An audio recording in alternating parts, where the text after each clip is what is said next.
আসসালামু আলাইকুম সবাইকে, কেমন আছেন সবাই? আশা করছি সবাই অনেক ভালো আছেন। আমি আজকে আমার বারান্দা থেকে বলছি। এই যে এই গাছটা দেখতে পাচ্ছেন, এটা হলো একটা স্পাইডার প্লান্ট। এই প্লান্টে কি সুন্দর ফুল ফুটেছে দেখেন আজকে।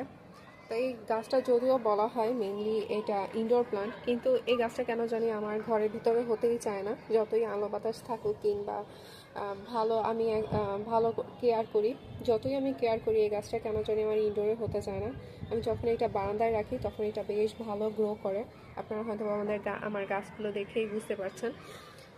এই গাছটা আমি যখন আমার ঘরে রেখেছিলাম তখন এরকম ঝোপালো ছিল, কিন্তু ঘরে রাখার পর কেন জানি আস্তে আস্তে পচে গেছে। যতই আমি কেয়ার করি, অল্প পানি দেই কিংবা আলো বাতাসপূর্ণ জায়গায় রাখি, কিন্তু তারপর যখন দেখলাম যে না, এটা আর আমার গ্রো করা পসিবল হচ্ছে না, তখন আমি এনে আবার বারান্দায় লাগিয়েছি।